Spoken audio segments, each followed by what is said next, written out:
Bom dia!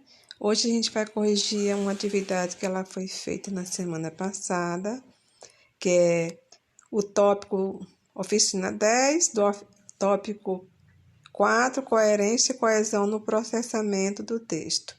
O descritor é o 8, que é estabelecer relação entre a tese e os argumentos oferecidos para sustentá-la. Então, vamos lá. Texto 1, a brincadeira retrô. Aí, vamos ver. Ele é de Veri Pamaric.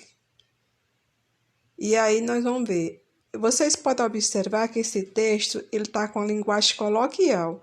Então, quando vocês forem estudar variedade linguística, que é um assunto que cai muito no Enem, quando você vê um texto que o pronome oblíquo, mi, ti, li, começa o texto, já sabe que aí é variedade coloquial ou informal. Pode ser chamado de coloquial e também pode ser chamado de informal. Aí diz o seguinte: me lembro bem de quando eu era pequena e de quando minha imaginação era fértil. Eu fui daquelas crianças que davam arrepios nos pais por conta das brincadeiras mirabolantes. A cama de casal que virava navio pirata. O sofá da sala que virava palco de teatro com direito a cortina de lençol e tudo mais. Todas as vezes que começava a me animar, minha avó dizia: lá vem essa menina inventando moda. Hoje vejo que esse era o jeito de brincar das crianças de antigamente. Não havia toda essa parafernália eletrônica que toca música e ainda fala e não deixa nenhum espaço para a imaginação. Precisávamos inventar as nossas brincadeiras. Criança moderna não sabe brincar sozinha. Tem sempre a babá, o computador, o DVD. Hoje, tento incentivar meu filho a brincar assim também. Não é que eu vá jogar com muito menos. Não é que eu vá jogar todos os brinquedos dele fora, mas com certeza ele vai aprender a se divertir com muito menos. Dá mais trabalho, mas faz mais bagunça, mas é definitivamente mais divertido. Então, você viu um texto chamado A Brincadeira Retrô, porque acredito que é brincadeira do passado. E vamos lá. A autora desse texto defende que... Aí vocês viram que a resposta é: as brincadeiras de antigamente eram mais criativas que as atuais. Então, você viu aí... Porque aí na primeira, na letra A, antigamente eram divertidas. Aí na C, as brincadeiras de criança de hoje, brincar deve ser aceita. As crianças devem brincar com parafernálias eletrônicas. E você sabe que não é bem isso. A resposta correta é a letra B, porque ela não está dizendo que as brincadeiras de antigamente eram mais divertidas. Ela está dizendo que eram mais criativas, porque a criança ela tinha que inventar, tinha que pensar de fazer a sua brincadeira. Então, a resposta correta é a letra B. Vamos para o item 2. O item 2 diz o seguinte: era certo que todos os adultos mantêm uma parcela de infância que precisa ser superada diariamente. E essa é a tarefa árdua do exercício de maturidade. Mas parece que atualmente essa nossa cota infantil, ao invés de ser superada, tem sido cultivada com envergonharmos mais de nossos descuidos. Nada mais parece nos constranger. O aviso: sorria, você está sendo filmado, ganhou, portanto, um tom irônico. Adolescentes são tentados a fazer caretas e gestos obscenos quando sabem que alguém os observa. À frente de uma câmera eles se superam e perdem qualquer pudor. E uma maneira de dizer, eu sou assim, o que você tem com isso? E o modo de enfrentar com insolência o mundo adulto, do qual acabaram de escapar e para o qual se encaminham. Pois parece que é dessa maneira que os adultos têm se comportado publicamente. Não nos importamos mais, aliás, parece que nos orgulhamos disso, de expor nossas piores qualidades e características aos outros. O roxo, uma cor que já foi associada à vergonha na expressão roxo de vergonha, passou recentemente para a nossa história como cor que simboliza o orgulho que temos de nossas atitudes irrefletidas e muitas vezes violentas, quando um presidente exclamou em um discurso que tinha aquilo roxo. Uma publicidade vinculada pela TV, ao mostrar tudo o que se pode fazer com o dedo indicador. Mostrar uma aliança com o dedo no nariz, enquanto o narrador diz, limpar o salão. E isso parece que já não queremos mais mostrar o que temos de melhor aos outros, e sim o que temos de pior. Isso mostra um grande desprezo pelos outros. Não. Basta assistir a algumas cenas do programa BBB para fazer essa constatação. Mas não nos iludamos. Isso não ocorre apenas nesse programa, mas no cotidiano de nossa vida pública. Será que concluímos que o que nos une e o que nos equipara na convivência pública são nossas mazelas?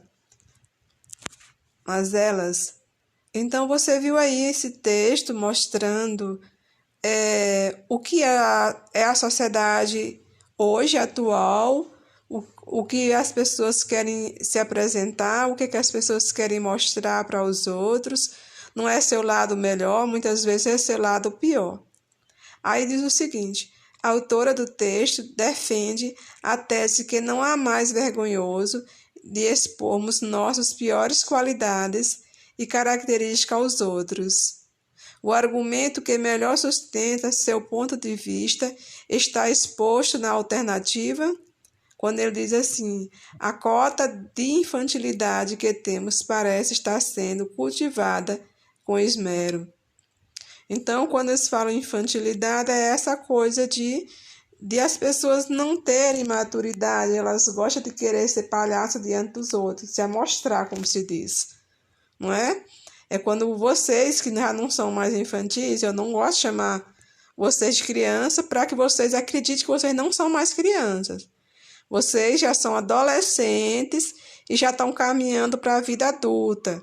Já estão saindo da fase da adolescência, porque a maioria já tem entre 16 e 17 anos. Mas tem gente que chega a dizer que vocês são crianças. Eu não digo que jovem é criança, vocês não são mais crianças. Então, vocês têm que ter uma maturidade maior. E eu costumo dizer também que a nossa sociedade, às vezes, os próprios pais e a própria escola infantilizam os jovens. Às vezes, eles ficam decidindo muita coisa pelos jovens. E vocês já têm a idade suficiente para ter autodecisão. Vocês decidirem por conta própria. Vocês estudarem porque vocês querem estudar. Não porque a professora obriga ou porque a mãe de vocês ou o pai está obrigando. Então, é isso que é não infantilizar as pessoas. É chamar vocês, jovens, para a responsabilidade. E, neste momento, vocês têm que cumprir a responsabilidade de estudante, de jovem que quer vencer na vida, que quer ter uma carreira, que quer ter uma boa formação em um bom curso superior. Então, é isso que eu acredito de vocês. E vocês têm que acreditar. E não pode mais ficar esperando que alguém mande vocês caminhar. Vocês é que têm que caminhar. Então, é nisso que eu acredito. Esse texto está sendo o contrário. Esse texto está dizendo que os jovens estão sendo infantilizados.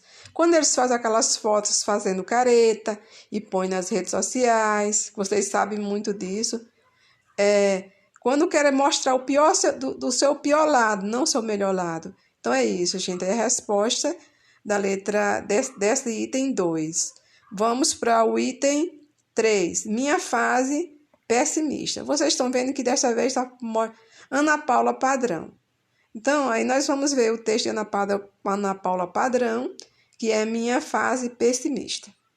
A residência do senhor Trump fica na 5ª Avenida, agora parcialmente obstruída a passagem de pedestres. Um transtorno para os novos iorquinos e uma distração para os turistas. A qualidade de gente fazendo selfies para enfeitar as redes sociais, eu incluída. E constrangedora. Passei por ali por acaso, a caminho de minha reportagem, e segui meu passo intrigada. Me perguntei de novo por que a maioria das mulheres americanas brancas com baixa escolaridade votou nele. Porque são conservadoras? Porque ele prometeu empregos? Sei lá, me dá uma tristeza profunda. Há 100 anos as mulheres conseguiram o direito de voto nos Estados Unidos. Nessa época, as sufragetes, como ficaram conhecidas, as que lutaram para ir às urnas, eram objeto de ódio, sarcasmo e piadas machistas de todo tipo. Elas foram, de alguma maneira, as pioneiras do movimento feminista. Não creio que mulher tenha de obrigatoriamente votar em mulher, mas votar no Trump, com todo respeito, aí que desânimo.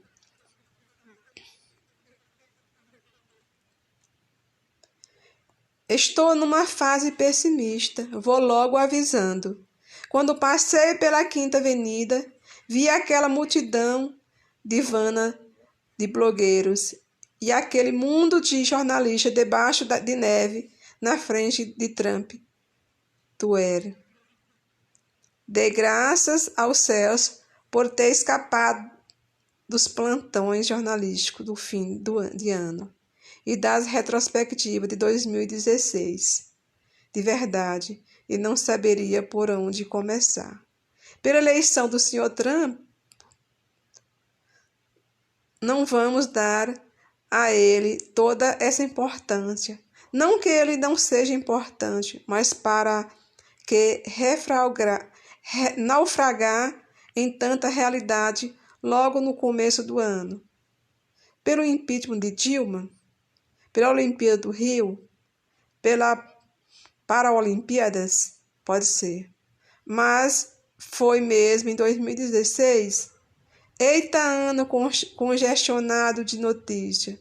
Quando chego na rua 48, 10 quadras mais tarde, concluo que a minha retrospectiva só valeria o nome se começasse pela queda do avião da Chapecoense. Acredito que apenas uma tragédia dessa parte tenha força para unir os desiguais. Provavelmente prestarei conta no dia do juízo final, mas meu lado mau começa a achar que 2017 poderia ter menos polêmicas e mais unanimidades. Quem sabe a unanimidade ainda teria jeito. Dos argumentos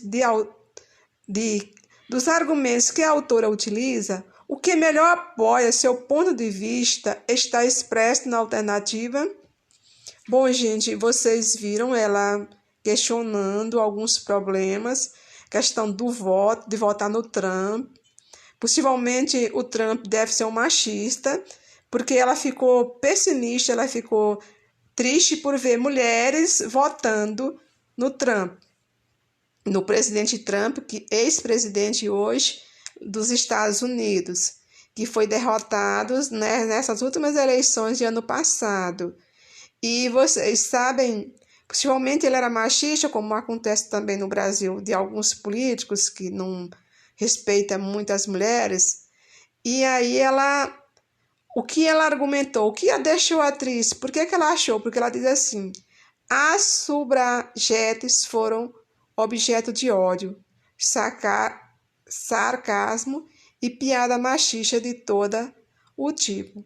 E essas sufragetes, que não pode ser sufragetes, que pode ter outra forma de pronúncia, que não é brasileira, seria as mulheres que lutaram pelo direito ao voto, que seria as feministas.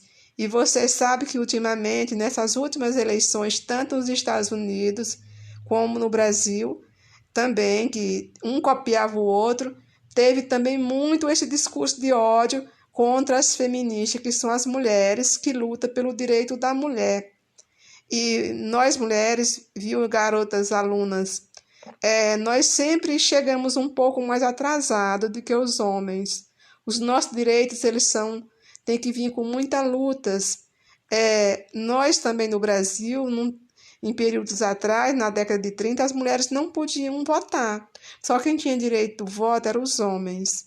E continua essa questão de nós mulheres serem inferiores aos homens em algumas casas, que vocês sabem que nós na política somos um número menor, os cientistas são número menores, e assim acontece com a nossa vida, tem que ser uma vida de luta.